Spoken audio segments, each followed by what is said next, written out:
News 19 और आज का मतदाता टीवी में डॉक्टर वीपी त्यागी जी आपका स्वागत है। जी धन्यवाद। डॉक्टर त्यागी, पूरा गाज़ियाबाद, पूरा देश, पूरा उत्तर प्रदेश आपकी प्रतिभा से, आपका मेडिकल के प्रति जो समर्पण है उससे परिचित है और एनसीआर का जितने भी लोग हैं सब आपका बहुत ही मान सम्मान और प्यार करते हैं आपको। पुनः स्वागत है डॉक्टर त्यागी।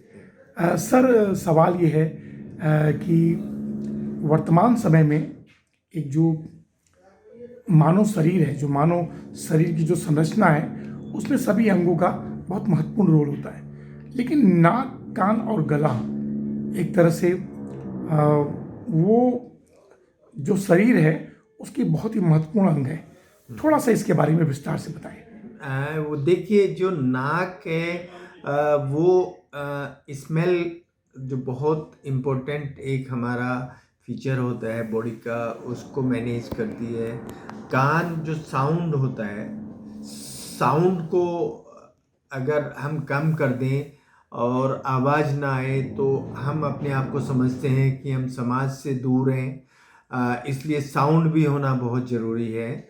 और जो गला है, जो हमारी वाणी है, वो अगर अच्छी नहीं होगी तो उससे भी जो हमारा सामाजिक दायरा है उससे हम वांछित रह जाते हैं। ये तीनों जो हैं हमारे हिसाब से, ये तीन इंद्रियां हैं, स्मेल, साउंड और आवाज़। इन तीनों इंद्रियों को अगर हम अच्छे से मेंटेन करके रखते हैं तो हम अपने शरीर को वो महत्व दे पाएंगे जो हर आदमी एक्सपेक्ट करता है। इसमें जो कान है हमारा, वो कान इसलिए महत्वपूर्ण हो जाता है कि जितने भी हमारे हरिनाम है, भजन है, कीर्तन है, अगर उनकी साउंड हमारे कानों में नहीं जाएगी तो हम अपने आप को कूल एंड काम नहीं कर पाएंगे, क्योंकि ये भजन कीर्तन जो साउंड होती हैं वो हमारे पैरासिम्पैथेटिक सिस्टम को स्टिमुलेट करती है। और अगर वो साउंड हमारे कान में नहीं जाएंगी तो हमारा एंजाइटी लेवल बढ़ता रहेगा और हम अपने को कूल एंड काम नहीं कर पाएंगे। तेज साउंड अगर जाएंगे, जैसे हाई इंटेंसिटी म्यूजिक की साउंड जाती है, क्रैकर्स की साउंड जाती है, तो उससे हमारा सिंपैथेटिक सिस्टम स्टिमुलेट होता है, जिससे हमारा बीपी बढ़ता है, हमारी शुगर बढ़ती है, हमारे हार्ट का रेट बढ़ जाता है और इवन बीपी बढ़ने से हार्ट अटैक का भी डर रहता है। तो साउंड हमारा कान इतना पकड़े कि वो हमारी बॉडी को नुकसान ना दे। जो स्मेल है, जो नाक है हमारा, अच्छी स्मेल अगर जाती है, अच्छी सुगंध अगर जाती है, जैसे इत्र होते हैं या सेंट होता है, परफ्यूम होती है, तो वो अच्छा लगता है। लेकिन जो बैड स्मेल है उनको भी हम उतना ही महत्व देना चाहते हैं। जैसे अगर हम खाना बना रहे हैं, रसोई गैस से, रसोई गैस अगर रिश्ती है, वो अगर मेरी नाक उसको सूंघ नहीं पाएगी तो एक्सीडेंट हो सकता है, आग लग सकती है। तो हमें हमारी नाक को एक्लिमेटाइज करना है कि वो अच्छी स्मेल भी ले और बुरी स्मेल भी ले, और उसको हमारे शरीर को बताए कि ये स्मेल है और इसका हमें आनंद भी लेना है। ख़राब स्मेल को हमें मैनेज करना है, कैसे उसको मैनेज कर सकते हैं। सेम जो हमारा गला है और हमारी जीवा है, वो अच्छी वाणी के लिए, अच्छे भजन के लिए, अच्छी स्पीच के लिए, अच्छे लेक्चर के लिए, उसके बिना कुछ नहीं है। तो उसको भी हम लोग मेंटेन करते हैं, ईएनटी सर्जन्स, ओरल केविटी को और अपने बोलने के धागों को। उसमें एडिक्वेट हाइड्रेशन होना चाहिए और कुछ इस तरह के स्पाइसी फूड वगैरह, फास्ट फूड, वो सब हमें नहीं खाना चाहिए। हमें अपनी ओरल केविटी का ध्यान रखना चाहिए, दांतों को रोज़ साफ करना चाहिए और हमें फाइबर डाइट लेनी चाहिए अधिक से अधिक। तो हम अपनी ओरल केविटी को हेल्दी रख सकते हैं। एडिक्वेट पानी पिएंगे तो बोलने के धागों को हेल्दी रख सकते हैं, उससे हम अच्छी साउंड जनरेट कर सकते हैं। तो ये जो ये तीनों हैं, नाक कान गला, ये हमारे शरीर के बहुत ही महत्वपूर्ण अंग हैं और इनको अगर हम अच्छे से मेंटेन रखते हैं तो हम अपनी जीवन शैली को अच्छा कर सकते हैं। सर एक बड़ा सवाल था, गला आपने बहुत अच्छी तरह से डिफाइन किया कि कितना इम्पोर्टेंट है मेरे लिए, बहुत अच्छी तरह से। सर जो गला है सर, इसी के द्वारा जितने भी भोजन के पदार्थ हैं वो शरीर में अंदर जाता है जी। उसी से इंसान बड़ा होता है, युवा होता है, वृद्ध होता है। लेकिन सर आज के दौर में ज़्यादातर लोग अल्कोहल, गुटखा, पान, तंबाकू और सिगरेट का सेवन कर रहे हैं। इससे कैसे बचा जाए, क्या सुझाव होगा? वो देखिए, जो अल्कोहल है, अल्कोहल को मेडिकल साइंस में अगर वो 60 ml डेली लिया जाता है तो वो HDL लेवल इम्प्रूव करता है। HDL मतलब हाई डेंसिटी लाइपोप्रोटीन, जो हमारे हार्ट को प्रोटेक्ट करते हैं, हमारे ब्रेन को प्रोटेक्ट करते हैं। तो 60 ml को हम मेडिसिन मानते हैं, अबाउ 60 ml इंटॉक्सिकेशन मानते हैं। तो 60 ml तक कोई दिक्कत नहीं है, लेकिन 60 ml से अगर कोई ऊपर लेता है तो उसको नहीं लेना चाहिए। पान पराग, पान मसाला जो आपने मुझे बताया, या जो टोबैको है वो हमें बिल्कुल नहीं लेना चाहिए, क्योंकि इससे जो मुंह के कैंसर हैं वो ज़्यादा बनते हैं। और कोई भी कैंसर, जैसे हमारे दांत के पास का कैंसर, जीवा का कैंसर, या हमारा गले का अंदर का कैंसर, वो उससे ज़्यादा बनता है। जितने भी फास्ट फूड हैं हमारे, वो भी हमारे गले को और हमारे जो जीवा को नुकसान करते हैं। उनमें इस तरह के केमिकल्स होते हैं जो उनको इरिटेट करते हैं। इरिटेट करने से एक बीमारी होती है जिसको हम LPRD बोलते हैं, उसकी वजह से हमारे बोलने के धागों में कैंसर होने का डर रहता है। तो हमें फास्ट फूड नहीं खाना है और कोई भी इस तरह का फ्राइड नहीं खाना है जिसमें ट्रांस फैट्स ज़्यादा होते हैं। आप जैसे देखेंगे जो समोसे लोग खाते हैं, उनको एक ही ऑयल में कम से कम 8 से 10 बार निकाला जाता है, तो वो ट्रांस फैट्स होते हैं, वो ज़्यादा हमारे शरीर के लिए हानिकारक होते हैं। इसलिए मैंने बताया कि हम जो फाइबर डाइट लेते हैं, एडिक्वेट अगर हम पानी पीते हैं, तो उससे जितने भी हमारे शरीर में टॉक्सिन्स होते हैं वो धीमे धीमे बाहर निकलते रहते हैं और हमारे शरीर को शुद्ध करते रहते हैं। सर एक सवाल मेरे मन में और भी था, ये 21वीं सदी में ज़्यादातर जो युवा वर्ग है, चाहे वो लड़कियां हों या लड़के हों, वो मोबाइल में सर लीड लगा के बहुत देर तक म्यूजिक सुनते हैं, बात करते हैं। तो भविष्य में इस तरह की कौन सी बड़ी बीमारी के वो लगता है कि लक्षण आ जाएंगे सर? वो देखिए, जो बहुत ज़्यादा मोबाइल का अपने पास इस्तेमाल करते हैं उनको एक ब्रेन ट्यूमर होता है जिसको हम ग्लायोमा बोलते हैं, या उसको CP एंगल ट्यूमर बोलते हैं। उसका खतरा ज़्यादा होता है। दूसरा खतरा होता है कि हमारी जो सुनने की क्षमता है हाई फ्रिक्वेंसीज में 4K और 8K में वो डाउन होती रहती है, और जब वो डाउन होती है तो उसका नुकसान ये है कि हम सुन पाते हैं लेकिन समझ नहीं पाते हैं। तो हाई फ्रिक्वेंसी लॉस हमें बहुत नुकसान करता है। और जितने भी हमारे युवा हैं, मैं उनको आपके माध्यम से ये बताना चाहूँगा कि जो हम हाई इंटेंसिटी म्यूजिक सुनते हैं, जो हमारे कार में डेक है, जो हम DJ के सामने नाचते हैं, उसमें जो हमारी परमिसिबल लिमिट्स हैं वो 1 to 3 मिनट्स हैं। 1 to 3 मिनट्स हम उनके आसपास जा सकते हैं। उसके बाद से ज़्यादा अगर हम जाते हैं तो हमें बधिरता होती है, जो अभी मैंने बताया, उसको सेंसरी न्यूरल हियरिंग लॉस बोलते हैं, और वो हाई फ्रीक्वेंसी में ज़्यादा होता है जिससे हमारी समझने की शक्ति कम हो जाती है। तो हाई इंटेंसिटी म्यूजिक, ज़्यादा साउंड में अगर हम जाते हैं तो वो साथ साथ हमारे सिंपैथेटिक सिस्टम को भी स्टिमुलेट करता है। हमें BP होने का डर रहता है, शुगर होने का डर रहता है, एंग्जाइटी बहुत ज़्यादा हम लोगों में रहती है।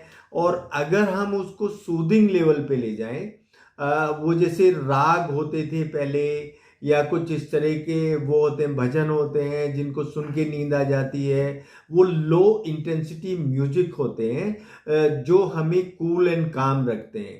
तो उनको अगर हम सुनेंगे तो हम अपने काम को अच्छे से कर पाएंगे और उसको एंजॉय भी करेंगे। सर आपने देखा होगा ज़्यादातर शादी ब्याह में बुजुर्ग लोग ही जरूर सम्मिलित होते हैं, क्योंकि वो उनको लगता है कि हम आशीर्वाद देने जा रहे हैं, और कितना जबरदस्त वहाँ डीजे बनता रहता है। हाँ, तो हमारे पास 40% ऐसे युवा आ रहे हैं, उनको हम टेस्ट करते हैं तो उनमें हाई फ्रिक्वेंसी लॉस मिलता है।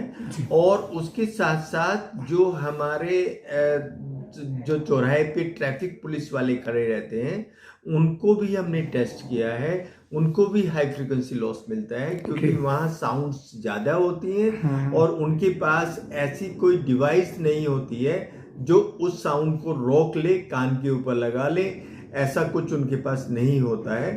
तो उनको भी एक्सपोजर ज़्यादा रहता है जो ऑक्यूपेशनल हजार्ड में आता है। ऐसा ही कुछ फैक्ट्रीज होती हैं जिनमें मशीनें ज़्यादा आवाज़ करती हैं, वहाँ मजदूर काम करते हैं तो उनको वो परेशानी होती है। इसमें जो इंडस्ट्रियलिस्ट हैं उनको ये सोचना चाहिए कि मजदूर जो हमारे काम कर रहे हैं उनको हम ऐसी डिवाइस दें, या जो हमारे पुलिस मैन है, ट्रैफिक पुलिस, उनको जो हमारे कमिश्नर पुलिस हैं वो इस तरह की डिवाइस प्रदान करें कि आप इसको लगा के रखें तो आपको हानि नहीं होगी कानों में। और जो युवा हैं आपके माध्यम से उनको मैं ये बताना चाह रहा हूँ कि ये जो चीज़ें होती हैं ये इनिशियली एक्साइट जरूर करती हैं, पर ये इतना नुकसान करती हैं कानों को कि कोई भी चीज़ उसको सुधार नहीं सकती, और फिर हम एक सेमी बधिर टाइप बन के रह जाते हैं कि हमारी सुनने की क्षमता कम होने लगती है। तो आपने बहुत बड़ी बात कही। केंद्र सरकार से मैं अपनी बात, आपकी बात पहुंचाऊंगा कि पुलिसकर्मी को कम से कम इस तरह डिवाइस उपलब्ध कराएं सर। जी जी। सर एक अंग रह गया, नाक। जो नाक है सर, आदमी चाहे ठंड हो या गर्मी हो, किसी भी स्थिति में नाक को खुला रखता है, क्योंकि ऑक्सीजन का द्वार मुख्य वही है, बाकी मुख से भी लेता है। जिस गाजियाबाद में हम लोग रहते हैं सर, देश का सबसे प्रदूषित और प्रदूषण वाली जगह है सर, तो इसके लिए क्या जनमानस को क्या करना चाहिए जिससे कि वो कम से कम प्रदूषण से बचा रहे हो? इसमें दो बातें हैं। एक तो जो हमारे नाक के अंदर जो बाल होते हैं उनको हम ट्रिम ना करें। ओके, कैंची से काटें ना? कैंची से नहीं काटें, वो फिल्टर का काम करते हैं। जी। दूसरा, हमें वो कम से कम 3 लेयर का मास्क पहनना चाहिए जब हम बाहर निकल रहे हैं एनवायरमेंटल पॉल्यूशन को कम करने के लिए। और अगर ऐसा होता है किसी दिन बरसात हो जाए या हवा अच्छी चल रही है, पॉल्यूशन नहीं है, तो उसको मास्क को उतार के हमें अच्छे से कुछ योगिक एक्सरसाइज, प्राणायाम वगैरह अच्छी हवा में बैठ के करना चाहिए, क्योंकि यही एक ऐसा द्वार है जो आपको अच्छी एयर दे सकता है। इसमें मेन बात यह है कि जो हमारी आदत होती है कि जो बाल अंदर नाक में होते हैं उनको हम ट्रिम कर लेते हैं, तो उससे जो उसकी फिल्ट्रेशन क्षमता है हमारी नाक की वो कम हो जाती है। तो उसको रोकना चाहिए लोगों को, उसको रोकना चाहिए। सर बिल्कुल आम जनता का सवाल है, ऐसे कौन कौन सी बीमारी का लक्षण इंसान को मिले कि वो तुरंत डॉक्टर वीपी त्यागी जी से संपर्क करे? नाक और कान और गले का वर्तमान में कौन कौन सा वेरिएशन बीमारी का प्रकोप के रूप में फैल रहा है सर? जी। देखिए, ओरल कैविटी में अगर मैं बताऊं तो अगर हमारे दांत में कोई दर्द हो रहा है, वो अचानक हिलने लगा है और हिलने के बाद वो टूट जाता है, घाव नहीं भरता है, तो वो एक इंडिकेशन है कि हमें डॉक्टर से मिलना है। कोई लाल पैच है हमारे मुंह में, तो उसमें हमें डॉक्टर को मिलना है। हमारी आवाज़ अगर भारी हो रही है या वो धीमे धीमे बैठ रही है तो हमें डॉक्टर से मिलना है। या खाने में कोई परेशानी अगर हमें हो रही है, खाना खाने में कोई दिक्कत हो रही है, तो फिर हमें चेकअप कराना चाहिए कि खाना कहाँ अटक रहा है। और अगर हमें सांस लेने में दिक्कत हो रही है या रात को खर्राटे ज़्यादा आ रहे हैं तो हमें अपनी नाक का चेकअप कराना चाहिए। बहुत ज़्यादा छींकें आ रही हैं या हमारी नाक बंद है, सांस फूल रहा है, तो भी नाक का हमें चेकअप कराना है। और अगर हमारे कान में कोई झिंगुर जैसी आवाज़ आ रही है, या हमें ऐसा लगता है कि सुनने की क्षमता हमारी कम हो रही है, या हम जो आजकल खुजली कर लेते हैं कान में, ये हमने देखा है कि बर्ड्स को लेके लोग और खुजली सड़क पे जो करते घूमने रहते वाले हैं। भी निकालते रहते हैं हाँ, सर। वो घूग निकालते रहते हैं जो घूगियाँ हैं, तो उसकी वजह से जो पर्दा है हमारा बहुत पतला होता है, वो रप्चर कर जाता है और वहाँ से पस आने लगता है, तो उसको भी हमें ध्यान में रखना चाहिए। वो कोई भी सर्दी जुकाम होता है उसका भी कान के ऊपर असर होता है, और कुछ ऐसे इन्फेक्शन है जो वायरल इन्फेक्शन होते हैं, उससे अचानक आवाज़ चली जाती है, तो इमीडिएटली हमें डॉक्टर को मिलना चाहिए। तो कुछ ये जो कॉमन बीमारियां हैं, इनको देखते हुए हमें डॉक्टर को मिलना चाहिए और उनसे सलाह लेनी चाहिए। तो मतलब जैसे जो आपने बताया कि अगर ये लक्षण आते हैं तो तुरंत डॉक्टर से जी मिलना चाहिए। जी। सर, वर्तमान समय में जो हमारे देश के प्रधानमंत्री नरेंद्र मोदी जी ने आयुष्मान कार्ड जनता के हित में जारी किया है, क्या उसके द्वारा इन सभी बीमारियों का इलाज संभव है?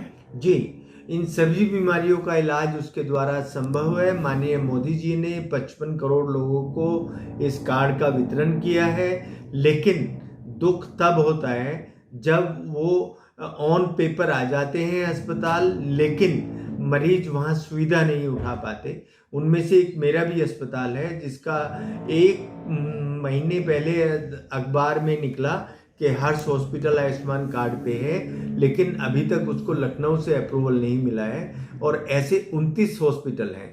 तो इसको लोग दिखावा ना करके जो मोदी जी चाहते हैं, जो योगी जी चाहते हैं, वो काम अगर नीचे वाले लोग करें, जो जनप्रतिनिधि हैं वो करें, जिनको करना चाहिए, या जो अधिकारी हैं वो करें, तो इस कार्ड का मैक्सिमम लोग फायदा उठा सकते हैं। और हम चाहते हैं कि इस कार्ड से अधिक अस्पताल जुड़े और अधिक से अधिक लोग फायदा उठाएं।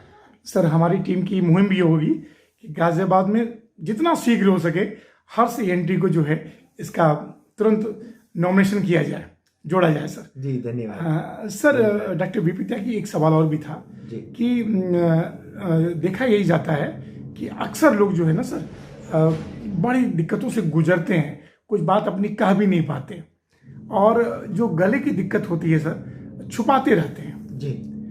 तो ऐसे स्थिति में उन्हें क्या करना चाहिए?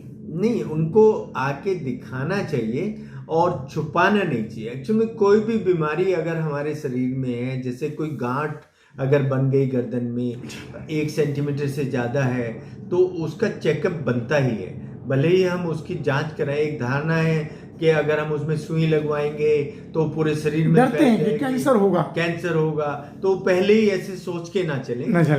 जो एक तरीका है जांच करने का, उसको करवाएं, और जो झाड़ फूंक के चक्कर में ना पड़े। जो हमारे समाज के 140 लोग जो डॉक्टर हैं, जो समझाते रहते हैं ऐसा करने से ये हो जाएगा, उस चक्कर में ना पड़े, स्पेशलिस्ट की सलाह लें। कोई बीमारी ऐसी नहीं है रेबीज को छोड़ के जो ठीक नहीं हो सकती। रेबीज एक ऐसी बीमारी है जो 100% जानलेवा है, और पूरे संसार में उसका कहीं पर इलाज नहीं है। तो उसका भी वैक्सीन नहीं बना। वैक्सीन है, लेकिन अगर वैक्सीन नहीं लगाएंगे कुत्ते काटने पे तो रेबीज होगा, और रेबीज होगा एक बार अगर वो डेवलप हुआ ब्रेन में, तो उसको कोई बचा नहीं पाता। तो उसका वैक्सीनेशन प्रॉपर वे में होना चाहिए। अगर कुत्ते ने काटा है, बिल्ली ने काटा है, या बंदर ने काटा है, वो उस बीमारी को हल्के से ना लें। बाकी सब बीमारियां ठीक होती हैं और हम लोग ठीक करते हैं। देखिए सर, आपने कुत्तों की बात की, राजनगर में स्ट्रीट डॉग बहुत हैं जी, और मेरे ख्याल से नगर निगम या प्रशासन कोई इस पे कार्रवाई नहीं करता है। जी, पूरे गाजियाबाद में ऑन एन एवरेज हर रोज 600 कुत्ते काटने के, बंदर काटने के मरीज सरकारी अस्पतालों में जाते हैं और एंटी रेबीज वैक्सीन लगवाते हैं। लेकिन अगर स्किन को पियर्स कर जाते हैं उनके दांत और एक बूंद खून निकल जाता है, तो उसके बाद उनको उस जगह पे सीरम लगना चाहिए। 3 साल से मेरे सरकारी अस्पतालों में सीरम नहीं है। तो मैं आपके माध्यम से CMO साहब को या जो भी कंसर्न अधिकारी हैं उनको ये बताना चाहूँगा कि सीरम उस जगह पे लगना बहुत ज़रूरी होता है, और अगर रेबीज बनती है तो उसमें जान का 100% खतरा रहता है। हमारे साथ काम करें तो हम उनके साथ कंधे से कंधा मिला के काम करने को तैयार हैं। बहुत बढ़िया आपने बात कही डॉक्टर वीपी त्यागी। सर एक सवाल और भी था। वैसे तो सभी आपके हॉस्पिटल को जानते हैं, लेकिन यूट्यूब एक ग्लोबल प्लेटफॉर्म है सर, दूर दराज के लोग देखते हैं। तो जो राजनगर में जो आपका क्लिनिक है हर्ष ENT, यहाँ पे वर्तमान में कौन कौन सी आधुनिकतम सुविधा उपलब्ध है और किन किन जो बीमारियों का इलाज यहाँ संभव है सर? वो देखिए, नाक कान गले की कोई भी बीमारी आप नाम लीजिए, उन सब का इलाज मेरे सेंटर पे है। कोई भी बीमारी, और ऑल ओवर इंडिया से मेरे पास पेशेंट आते हैं। जो हमारे अस्पताल की यूनिक क्वालिटी है वो ये है कि जो बधिर बच्चे होते हैं, जन्मजात बधिर, उनको हम एक प्लाज्मा का इंजेक्शन नस के पास लगाते हैं और उनकी बधिरता वो नेचुरल वे में ठीक होने लगती है। ये पूरे संसार में सिर्फ हर्ष ENT हॉस्पिटल कर रहा है। मैं अपने देश की बात नहीं कर रहा हूँ, पूरे संसार की बात कर रहा हूँ। इसमें हमारे अस्पताल के 10 पब्लिश्ड पेपर हैं, एक किताब है, और ये हम पिछले 10 साल से इस पे काम कर रहे हैं। मतलब जो जन्मजात सुन नहीं सकते, हाँ, जो बधिर हैं जन्मजात, वो सुन लेते हैं, वो सुनने लगते हैं, उनको हम इंजेक्शन लगाते हैं। ये बहुत बड़ी उपलब्धि है, हमारे देश के लिए गौरव की बात है, और आपके लिए तो गौरव होना स्वाभाविक है। सर एक सवाल और भी था, क्या गाजियाबाद में सरकारी मेडिकल कॉलेज खुलना चाहिए? जी, यहाँ सरकारी मेडिकल अगर खुलेगा तो उससे हमें ये बेनिफिट मिलेगा कि जो यहाँ ऑटोप्सीज होती हैं, ऑटोप्सी यहाँ फोरेंसिक डॉक्टर नहीं कर पाते हैं क्योंकि फोरेंसिक डॉक्टर नहीं है, और सरकारी जो अस्पताल है उसमें फोरेंसिक मेडिसिन के डॉक्टर रहेंगे, वो ऑटोप्सी कर पाएंगे क्योंकि वही एक्सपर्ट हैं। मैं पोस्टमार्टम की बात कर रहा हूँ। यहाँ जो पोस्टमार्टम करते हैं वो फोरेंसिक एक्सपर्ट नहीं होते हैं, किसी की भी ड्यूटी लगा दी जाती है, तो उससे जो हमारे हम लोगों को वो पर्पज है पोस्टमार्टम का वो डिफीट हो जाता है। Yes, yes. दूसरा, इतनी सारी जनता जो दिल्ली भेज दी जाती है, मेरठ भेज दी जाती है। हम चाहते हैं कि हमारी जनता को गाजियाबाद में बेनिफिट मिले। अगर आपको हेल्प की ज़रूरत है प्राइवेट डॉक्टर्स से, वो अस्पताल में उनको समय दिलवाना चाहते हैं, तो हम ऐसी टीम ज़रूर बना देंगे कि आपका सरकारी अस्पताल स्मूथली चले और उसमें कोई परेशानी नहीं आए। सरकारी मेडिकल कॉलेज जी, उससे सर जो निम्न और मध्यम वर्ग के बच्चे पढ़ने में फीस भी, जी, उनको फीस भी कम लगेगी, आसानी होगा, और ज़्यादा डॉक्टर्स बनेंगे और मरीजों का इलाज भी होगा। आपने बहुत अच्छी बात कही। सर एक सवाल मेरा ये था, ये जनता की तरफ से और युवाओं के लिए सवाल है कि आप इस प्रोफेशन में क्यों आए, डॉक्टर बनना क्यों पसंद किया? आप इतना स्मार्ट हैं, किसी भी फील्ड में जा सकते थे। ये एक्चुअल में मैं एक किसान का बेटा हूँ जी, और हमारे फादर ये चाहते थे कि हमारे दोनों बच्चे सेवा में जाएं, तो हमारे बड़े भाई टीचर हैं, वो भी एक सेवा है, एजुकेशन, और मुझे उन्होंने ये बोला कि आप डॉक्टरी लाइन में जाइए, तो उसी लाइन में मुझे उन्होंने 8th क्लास से स्टार्ट कर दिया पढ़ाना। हमने 9th में बायोलॉजी लिया, उन्होंने मोटिवेट किया, हम इस लाइन में आ गए, और उन्होंने सपोर्ट किया, भाई ने सपोर्ट किया, तो परिवार की हेल्प से हम यहाँ इस लाइन में आ गए। तो सर आपने 8th में डिसाइड कर लिया था? जी, डॉक्टर बन गया 8th में डिसाइड। ऐसा बहुत कम होता है कि जीवन में जो व्यक्ति डिसाइड करता है वो बन पाता है। जी जी जी, तो पूरा समर्पण आपका था। जी सर मैं चाहूँगा कि जो पिताजी का नाम आप जरूर लें। हमारे पिताजी का नाम है लेट श्री बलजीत सिंह त्यागी, और माताजी का नाम था लेट श्रीमती शांति त्यागी। उन्हीं के आशीर्वाद से मतलब जो बच्चे सुन नहीं पा रहे थे जन्मजात, उनको आप सुनने लायक बना दे रहे हैं, ये उन्हीं का आशीर्वाद है। जी, उन्हीं का, ईश्वर की कृपा भी है। जी सर एक अंत में लास्ट सवाल था मेरा, डॉक्टर वीपी त्यागी जी, जो हमारे देश के प्रधानमंत्री नरेंद्र मोदी जी हैं, उनका व्यक्तित्व कैसा लगता है आपको? बहुत अच्छा लगता है, लेकिन तब दुख होता है जब माननीय प्रधानमंत्री अगर हमें मैसेज दे रहे हैं कि हमें सफाई करनी है, जैसे किसी बीच पे हो जाते हैं, बोतल उठा लेते हैं, या कोई भी चीज़ पड़ी है उसको उठा लेते हैं, तो इंडिकेशन देते हैं वो कि सबको ऐसा करना चाहिए। मैं अपने सभी शहर के जितने भी हमारे सब जनप्रतिनिधि हैं उनको ये बताना चाहता हूँ कि माननीय मोदी जी से सीखें, हम भी ऐसा कुछ काम करें, यहाँ की जनता को सिखाएं, पार्कों में एक बार झाड़ू लगा के देखें या हम सड़कों पे आएं, तो ये एक मैसेज जाएगा सोसाइटी में कि हमें अपने पार्क, हमें अपनी सड़कें, हमें अपना एरिया साफ सुथरा रखना चाहिए। मैं अगर गाजियाबाद के पार्कों को देखता हूँ, यहाँ की सड़कों को देखता हूँ, हिंडन को देखता हूँ, तो मुझे बहुत दुख होता है कि माननीय मोदी जी जो संदेश देते हैं, माननीय योगी जी जो संदेश देते हैं, वो हमारे जनप्रतिनिधि उसको निभा नहीं पा रहे हैं और वो एक जनता को मैसेज नहीं दे पा रहे हैं कि हमें अपने शहर को सुंदर बनाना है। तो मोदी जी के व्यक्तित्व से हर किसी को सीख लेते हुए आगे बढ़ना चाहिए। उत्तर प्रदेश के मुख्यमंत्री Yogi Adityanath ji, law and order कैसा है सर इनका? बहुत बढ़िया।